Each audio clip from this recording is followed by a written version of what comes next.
Rahul Mankoottam MLA കഴിഞ്ഞ ദിവസം ഒരു എക്സ്ക്ലൂസീവ് ഇന്റർവ്യൂ കൊടുത്തിരുന്നു. അപ്പോൾ അതിൽ അദ്ദേഹം മത്സരിക്കുമോ എന്ന ചോദ്യത്തിന് ഒരു അവ്യക്തമായൊരു മറുപടി ഉണ്ടെങ്കിലും നമുക്ക് ഏകദേശ ധാരണയുണ്ട്. ഈ വിഷയത്തിൽ നമ്മോടൊപ്പം സംസാരിക്കാനുള്ളത് മുതിർന്ന മാധ്യമ പ്രവർത്തകൻ ഫിറോസ് അലി മുഹമ്മദാണ്. നമസ്കാരം. നമസ്കാരം.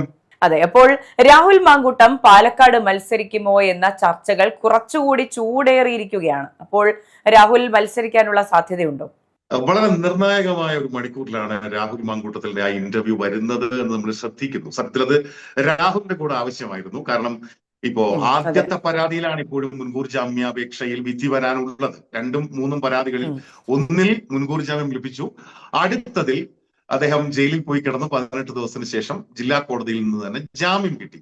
അപ്പൊ ആദ്യത്തെ പരാതി, ആ പരാതിയുടെ വ്യവഹാരമാണ് ഇപ്പോൾ ഹൈക്കോടതിയിൽ തുടരുന്നത്. അത് മുൻകൂർ ജാമ്യാപേക്ഷയിലാണ്. ആ മുൻകൂർ ജാമ്യാപേക്ഷയിൽ ഇപ്പോഴും നോട്ട് ടു അറസ്റ്റ് നിലനിൽക്കുന്നു.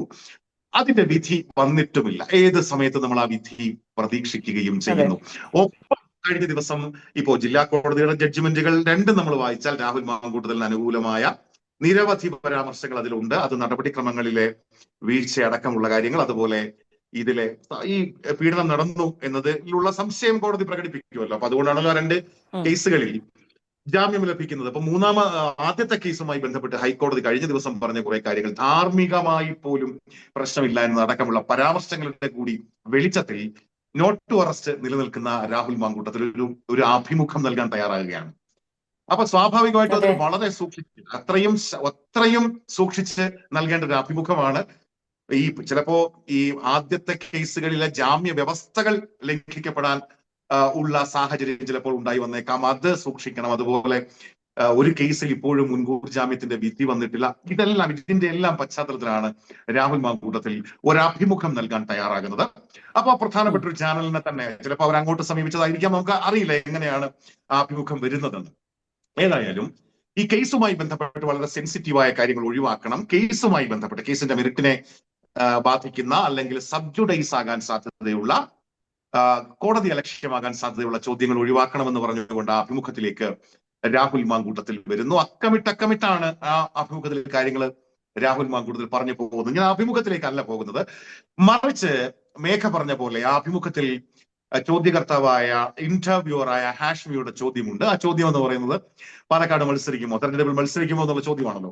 അപ്പൊ അത് കോൺഗ്രസ് തീരുമാനിക്കുമെന്നാണ് രാഹുൽ മാങ്കൂട്ടത്തിൽ പറഞ്ഞു. അതിന് ഇപ്പോഴും അദ്ദേഹത്തിന് ആത്മവിശ്വാസം ഉണ്ട് എന്നാണ്. അല്ലെങ്കിൽ ഞാൻ തൽക്കാലം മാറി നിൽക്കാം, അല്ലെങ്കിൽ ഇപ്പോഴത്തെ ഈ വിവാദത്തിന്റെ പശ്ചാത്തലത്തിൽ മത്സരിക്കാനുള്ള സാധ്യതയില്ല എന്നൊക്കെ വേണമെങ്കിൽ കൂളായിട്ട് രാഹുൽ മാങ്കൂട്ടത്തിന് പറയാം. അങ്ങനെയൊന്നുമല്ല, ആരും പറയില്ലല്ലോ ഞാൻ മത്സരിക്കാം, നിങ്ങൾ മത്സരിക്കുന്നുണ്ടോ, ഞാൻ മത്സരിക്കാൻ ആരും പറയില്ല. അത് പാർട്ടി തീരുമാനിക്കുമെന്ന് തന്നെയാണ് സാധാരണഗതിയിൽ പറയുന്നത്. അപ്പൊ അത് തന്നെയാണ് രാഹുൽ മാങ്കൂട്ടത്തിൽ പറഞ്ഞിരിക്കുന്നത്. അതിന്റെ അർത്ഥം കോൺഗ്രസിൽ നിന്ന് ഇപ്പോഴും രാഹുൽ മാങ്കൂട്ടത്തിന് അനുകൂലമായ സമീപനം പ്രതീക്ഷിക്കുന്നു. അപ്പൊ ഈ അഭിമുഖം ഉണ്ടാക്കുന്ന അനുരണനങ്ങൾ ചെറുതല്ല. നമ്മൾ അഭിമുഖത്തിലേക്ക് ഒതുങ്ങുകയല്ല, മറിച്ച് ആ അഭിമുഖം ഉണ്ടാക്കുന്ന അല്ലെങ്കിൽ ഉണ്ടാക്കിക്കൊണ്ടിരിക്കുന്ന അനുരണനങ്ങൾ ചെറുതല്ല. അത് എനിക്ക് തോന്നുന്നു 16 മണിക്കൂർ കൊണ്ട് 8 ലക്ഷത്തിലധികം പേര് കണ്ടു.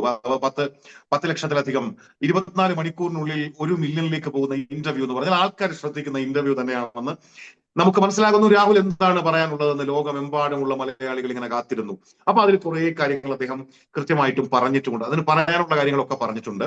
അതിൽ പക്ഷെ മേഘ ശ്രദ്ധിച്ചോ എന്ന് എനിക്കറിയില്ല, അതിൽ തന്നെ രാഹുൽ പറയുന്ന ഒരു കാര്യമുണ്ട്. അതായത് കോൺഗ്രസ് എന്നെ കൃത്യമായിട്ടും ഞാൻ പറയുന്ന കാര്യങ്ങൾ കേൾക്കാൻ തയ്യാറായില്ല എന്ന് പറയുന്നതിനൊപ്പം അദ്ദേഹം പറയുന്നുണ്ട്, ഇത് ലീഡ് ചെയ്യരുത്, ഇതാകരുത് നമ്മുടെ ഈ ഇന്റർവ്യൂവിന്റെ ക്രക്സ്, ഇത് ലീഡ് ചെയ്യരുതെന്ന് പറയുന്നുണ്ട്. ഇത് ലീഡ് ചെയ്യരുത്, അതല്ല ഞാൻ ഉദ്ദേശിക്കുന്നത്, അതിനപ്പുറത്തുള്ള പ്രധാനപ്പെട്ട കാര്യങ്ങളാണെന്ന് പറഞ്ഞിട്ട് അത് ലീഡ് ചെയ്യരുതെന്ന് രാഹുൽ പറഞ്ഞ അതേ പോയിന്റ് ആണ് അവര് തമ്മിൽ കൊടുത്തിരിക്കുന്നത്. കോൺഗ്രസ് എന്നെ കേട്ടില്ല. അപ്പൊ ഇതൊക്കെയാണ്. അത് പെട്ടെന്ന് കണ്ടപ്പോ എന്റെ ഒരു സുഹൃത്ത് ഇങ്ങനെ പെട്ടെന്ന് കണ്ടപ്പോ എന്തൊരു തെമ്മാടിത്തരവാണ് നിങ്ങൾ ഈ മാധ്യമ പ്രവർത്തകർ കാണിക്കുന്നത്, ആ ചെറുക്കം പറഞ്ഞതല്ലേ അത് കൊടുക്കരുത്, അപ്പൊ അത് തന്നെ നിങ്ങൾ കൊടുത്തല്ലോ. അല്ലെങ്കിൽ മീൻസ് നമ്മളെല്ലാം ഈ പറയപ്പെടുന്ന മാധ്യമ പ്രവർത്തകരെന്നോ മാപ്രയെന്നൊക്കെയാണല്ലോ അവര് ഈ ചാപ്പ അടിച്ചു വെച്ചിരിക്കുന്നത്. അപ്പൊ അതുകൊണ്ട് അതാണ് നമ്മൾ അതിനകത്ത് ഞാൻ ജസ്റ്റ് പറഞ്ഞു വന്നപ്പോ പറഞ്ഞതേ ഉള്ളൂ. അപ്പൊ രാഹുൽ മാങ്കൂട്ടത്തിൽ പാലക്കാട് നിയമസഭാ നിയോജക മണ്ഡലത്തിന്റെ ചരിത്രത്തിലെ ഏറ്റവും വലിയ ഭൂരിപക്ഷത്തിൽ വിജയിച്ച സ്ഥാനാർത്ഥി കഴിഞ്ഞ ഉപതെരഞ്ഞെടുപ്പിൽ.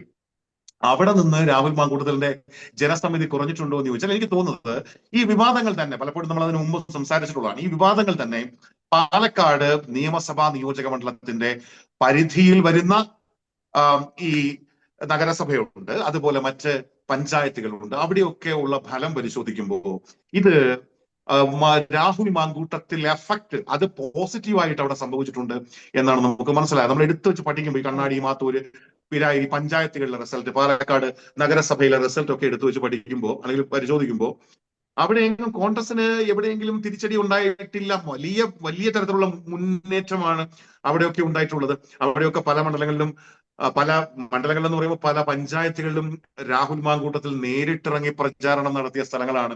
അപ്പൊ അവിടെയൊക്കെ രാഹുൽ മാങ്കൂട്ടത്തിൽ അല്ലെങ്കിൽ കോൺഗ്രസിന് ഒരു തരത്തിൽ ഒരു അപ്പർ ഹാൻഡ് ഉണ്ടാക്കാൻ കഴിഞ്ഞു, ഒരു മുന്നേറ്റം ഉണ്ടാക്കാൻ കഴിഞ്ഞു എന്നൊക്കെ പറയുന്നതും കൂടി നമ്മൾ പരിശോധിക്കണം. പിന്നെ പാലക്കാട്ടെ ജനങ്ങൾ പിന്നീട് ഈ വിവാദങ്ങൾക്കൊക്കെ ശേഷം വീണ്ടും അദ്ദേഹം പാലക്കാട് പോയിരുന്നല്ലോ, നിയമസഭയിൽ പോയിട്ട് പിന്നെ പാലക്കാട് പോയിരുന്നല്ലോ. അവിടെ ചില പ്രതിഷേധങ്ങളൊക്കെ സ്വാഭാവികമായും രാഷ്ട്രീയ എതിരാളികൾ നടത്തി എന്നതിനപ്പുറത്ത് അവിടെ വളരെ സജീവമായിട്ട് നിൽക്കുന്ന രാഹുൽ മാങ്കൂട്ടത്തിൽ നമ്മൾ കണ്ടു. ജനങ്ങളുമായിട്ട് അത്രയേറെ അടുപ്പം ഉണ്ടാക്കുന്ന അല്ലെങ്കിൽ അത്രയേറെ ജനങ്ങളുമായി ചേർന്ന് നിൽക്കുന്ന രാഹുൽ മാങ്കൂട്ടത്തിൽ നമ്മൾ കണ്ടു. ഒരു റിയാലിറ്റി എന്ന് പറഞ്ഞാൽ കോൺഗ്രസിന് പാലക്കാട് രാഹുൽ മാങ്കൂട്ടത്തിനേക്കാൾ മികച്ച ഒരു സ്ഥാനാർത്ഥിയെ നിലവിൽ പ്ലേസ് ചെയ്യാനില്ല. ഉണ്ടെങ്കിൽ ഒരാളെ ഉള്ളൂ, അത് ഷാഫി പറമ്പിലാണ്.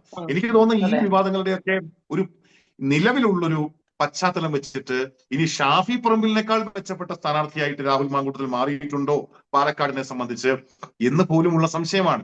ഇപ്പൊ ഈ പറയപ്പെടുന്ന വിവാദങ്ങളൊക്കെ ഇപ്പൊ രാഹുൽ ഇന്നലെ പിന്നെ മനസ്സ് തുറന്നപ്പോ തന്നെ എത്ര കാര്യങ്ങളിലാണ് നമുക്ക് ക്ലാരിറ്റി വന്നത്. നമ്മൾ എന്തെല്ലാം കാര്യങ്ങളെ കുറിച്ചാണ് നമ്മൾ ഇങ്ങനെ അവര് പിന്നെ അങ്ങനെ പീഡനാരോപണം ഉന്നയിക്കുന്നു, ഇവിടെ നിന്ന് ആരോപണം, അവിടെ നിന്ന് ആരോപണം, മൊത്തത്തിൽ ആരോപണം. ഈ ആരോപണങ്ങളുടെയൊക്കെ പുകമറ കുറെയെങ്കിലും മാറിയെന്നാണ് എനിക്ക് തോന്നുന്നത് കേട്ടോ. ഈ ഭീകരനായ ഒരു മനുഷ്യൻ എന്ന നിലയിൽ മാധ്യമങ്ങൾ വീണ്ടും വീണ്ടും ഇങ്ങനെ സ്ഥാപിച്ചു വച്ചിരുന്ന ഒന്നിനെ പലതിലൂടെയും പൊളിക്കാൻ രാഹുലിന് കഴിഞ്ഞിട്ടുണ്ട്. ഞാൻ എന്റെ ഫോൺ തരാമെന്നല്ലേ പറയുന്നത്. ഇന്റർവ്യൂ ചെയ്യുന്ന ആളിനെ ഞാൻ എന്റെ ഫോൺ തരാം, നിങ്ങൾ പരിശോധിച്ചോളൂ, അല്ലെങ്കിൽ ഞാൻ ഈ വലിയ ഈ ആവേശത്തോടുകൂടി കാര്യങ്ങളൊക്കെ പിന്നെയും മാധ്യമങ്ങൾക്ക് നൽകിക്കൊണ്ടിരിക്കുന്ന ആക്ട്രസ് ഉണ്ടല്ലോ, ആക്ട്രസിനെ 24 മണിക്കൂറിനുള്ളിൽ ഞാൻ ഹോട്ടലിലേക്ക് വിളിച്ചില്ലേ, അപ്പൊ ആ ഹോട്ടലിലേക്ക് വിളിച്ചതിന്റെ സ്ക്രീൻഷോട്ട് ഉണ്ടാകുമല്ലോ, അതിന് അവർ പറഞ്ഞ മറുപടിയും ഉണ്ടാകുമല്ലോ, അപ്പൊ അത് പുറത്തുവിടൂ എന്ന് അതടക്കമുള്ള കാര്യങ്ങൾ പറയുന്നുണ്ട്. ഓരോ കേസുകളായി എടുത്തെടുത്ത് വെച്ച് പറയുന്നുണ്ട്. അതിൽ ആദ്യത്തെ കേസുമായി ബന്ധപ്പെട്ട് ആദ്യം രജിസ്റ്റർ ചെയ്ത കേസുമായി ബന്ധപ്പെട്ട് മാത്രമാണ് ആ ചാറ്റിന്റെ കാര്യം ചോദിക്കുമ്പോഴാണ് I want to make you pregnant എന്ന് പറയുന്ന ആ ഒരു ചോദ്യം, അത് നിങ്ങൾ തന്നെ ചോദിച്ച ചോദ്യമല്ലേ എന്നിങ്ങനെ ഇമോഷണലായി ചോദിക്കുമ്പോൾ മാത്രമാണ് അത് സബ് ജുഡീസ് ആകാനുള്ള സാധ്യതയുണ്ട്. അതുമായി ബന്ധപ്പെട്ട് ചില നിയമവ്യവഹാരങ്ങളിലേക്ക് ഞാൻ പോകാനുണ്ട്. അത് നിലവിൽ കേസ് വിധി പറഞ്ഞിട്ടില്ല. രാഹുൽ പറയുന്നത് കറക്റ്റ് ആണ്. വിധി പറയാത്തൊരു കേസുമായി ബന്ധപ്പെട്ട് ഇനി ഇദ്ദേഹം എന്തെങ്കിലുമൊക്കെ അതിനകത്ത് ക്ലാരിറ്റി വരുത്താൻ നിന്ന് കഴിഞ്ഞാൽ മിക്കവാറും ജഡ്ജി ഇത് വിധി പറയുന്നതിന് മുമ്പ് തന്നെ ഞാൻ മുൻകൂർ ജാമ്യം കൊടുക്കാമെന്ന് വിചാരിച്ച വിധി പറയുന്നതിന് മുമ്പ് തന്നെ ഇയാളെ കയറി ഷൈൻ ചെയ്തോ എന്ന് കോടതിക്ക് തോന്നാൻ പാടില്ലല്ലോ.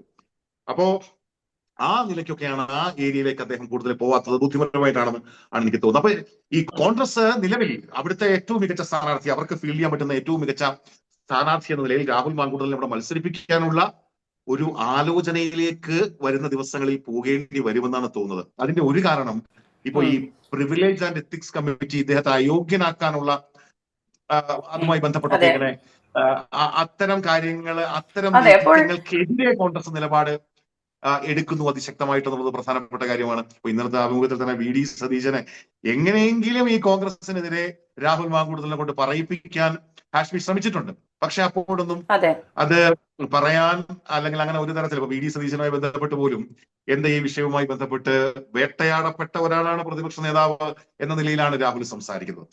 അതെ, രാഹുൽ മാങ്കൂട്ടത്തിലിനെ വീണ്ടും സ്ഥാനം കൊടുക്കുകയാണെങ്കിൽ, സ്ഥാനാർത്ഥിയാക്കുകയാണെങ്കിൽ ഈ പറഞ്ഞതുപോലെ തദ്ദേശ തെരഞ്ഞെടുപ്പിന് മുൻപെടുത്ത നടപടി തെറ്റായി പോയി എന്ന് വി ഡി സതീശൻ അംഗീകരിക്കുന്നത് പോലെ ആകില്ലേ? അത് കോൺഗ്രസിന്റെ നിലപാടുകളിലെ വിരോധാഭാസം എന്ന് ഈ പറഞ്ഞ ഓപ്പോസിറ്റ് ചേരിയിലെ CPM-കാരും BJP-കാരും ഒക്കെ അതിനെ വ്യാഖ്യാനിക്കില്ലേ?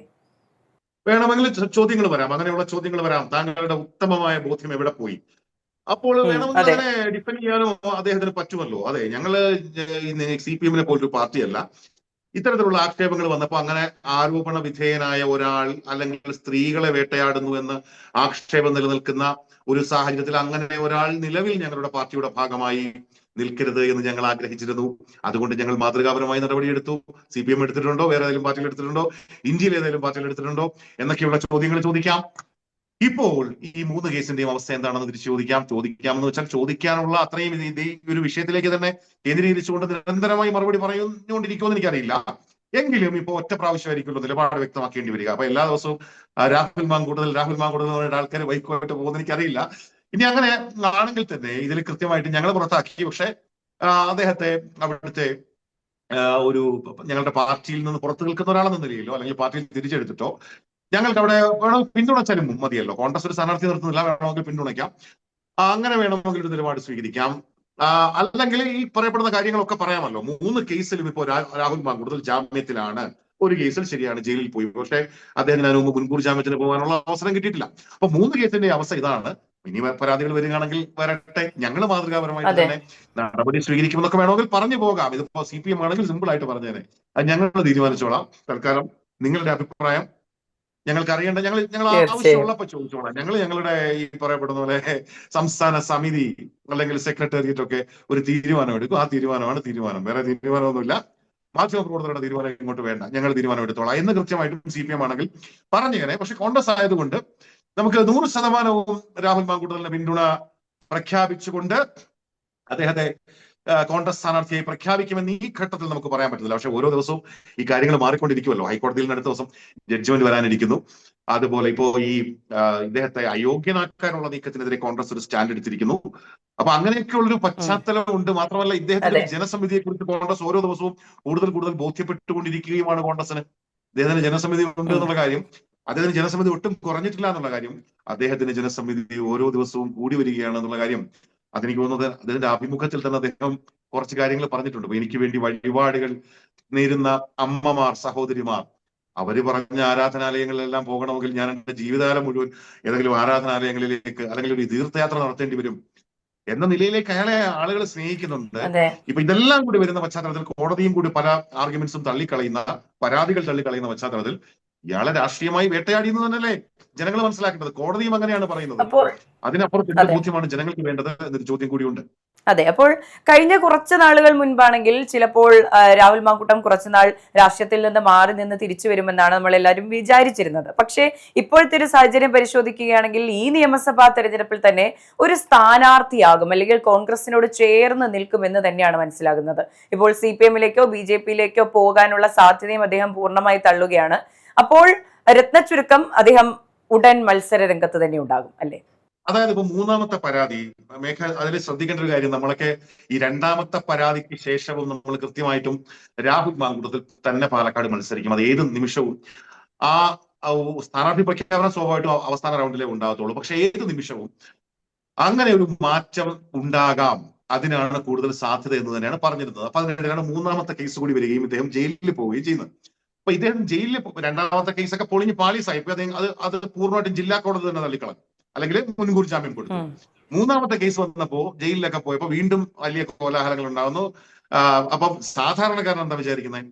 സാധാരണക്കാരൻ വിചാരിക്കുന്നത് ആദ്യത്തെ 2 കേസുകളിൽ വലിയ പ്രശ്നം വന്നില്ല, ഇദ്ദേഹത്തിന് അറസ്റ്റിലായില്ല. പക്ഷെ 3ാമത്തെ കേസ് വന്നപ്പോൾ അറസ്റ്റിലായല്ലോ. അത് സാങ്കേതികമാണ്. കാരണം അദ്ദേഹത്തിന് മുൻകൂർ ജാമ്യത്തിന് പോകാനുള്ള അവസരം കൊടുത്തില്ല.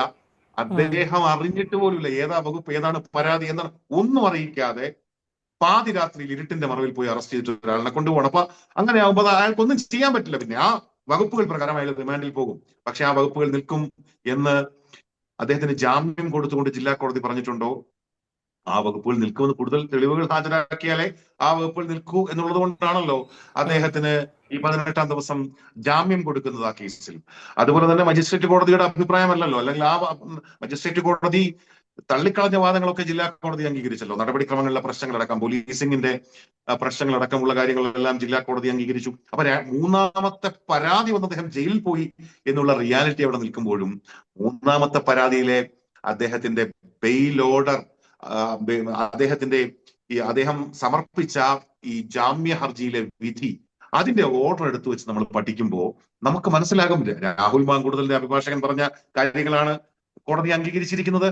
അതിൽ കൃത്യമായിട്ടും ഈ പറയപ്പെടുന്ന കാര്യങ്ങളൊന്നും നിൽക്കുന്നില്ല, അല്ലെങ്കിൽ നിലനിൽക്കില്ല എന്ന് കോടതി കണ്ടെത്തുന്നു. അപ്പൊ അതൊക്കെ രാഹുൽ മാങ്കൂട്ടത്തിന് കൂടുതൽ അനുകൂലമാവുകയാണ്.